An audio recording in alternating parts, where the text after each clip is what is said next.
Hey guys! So, pasensya na dito sa nakasabit dito ngayon.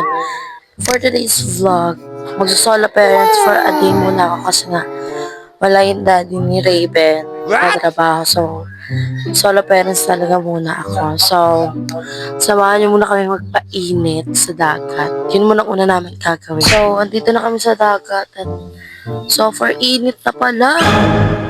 So, for init na. Papainit ako sana si Tutoy sa likod. Hindi ko na-expect na ganito na nakainit ngayon. So, parang babalik na lang kami. Kawawa yung bata. So, for init na pala dito. Kaya, no choice. Babalik na lang kami sa bahay. Siguro doon na lang kami mag-vlog. So, ngayon, nandito kami sa harapan ng bahay namin. And, bumalik na kami gawa ng super init na. Alas 7 pa lang pero sobrang sakit ng init sa balat. So hindi ko na tinuloy na magpainit sa likod si Tutoy kasi nga talagang masakit yung init sa balat. So ngayon wala pa naman kaming maisip na gagawin. And mamaya liliguan ko na siya mga 10. So mamaya na lang. Papakainin ko nga muna pala sa Raven ang kanyang Cerelac. And yan na. Asa baba kasi siya. Wala kasi kami mahanapang mapapatungan ng cellphone. Kundi dyan lang sa lamesa.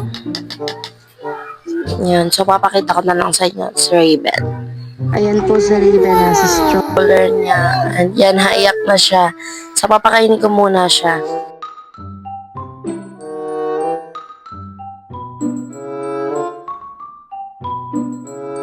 So, yan guys. Dedede muna daw siya. Then pagtapos nanliligo na. Ano yun?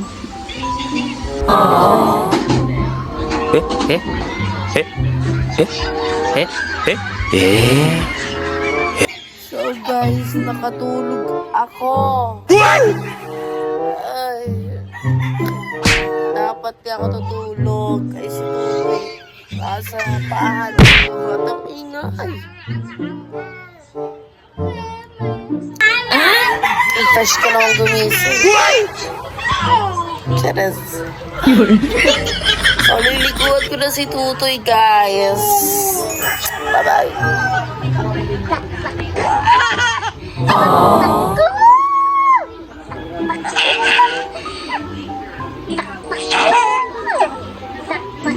So, guys, niligo muna ako. Di ko na pala na-videoan yung pagligo kay Tutoy kasi nga ang hassle. Kaya hindi ko na nabidyohan. So, ako na lang. Pero hindi sa banyo ha. Bye-bye!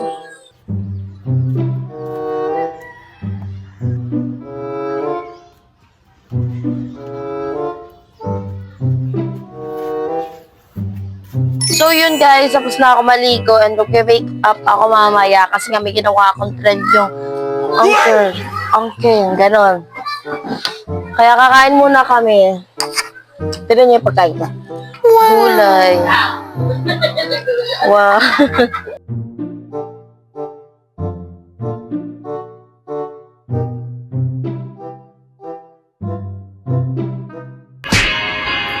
You can make it last. Tell me what it's gonna be. Tell me what you wanna do. 'Cause I can live my life the way you want me to. You know we could go on, baby, like we do. Don't have to cry. So yun guys, dito na mag-end yung vlog ko at napansin ko wala akong masyadong nabidyohan kasi yung pagligo ni Tutoy ang hassle talaga. Wala akong ibang mapatungan na pwedeng lagyan ng cellphone ko, gano'n. Kaya hindi ko siya nabidyohan. Kaya nung pagligo ko na lang nabidyohan ko at saka yung nagsusulat ko kanina. So, dito na lang for today's vlog. Thank you.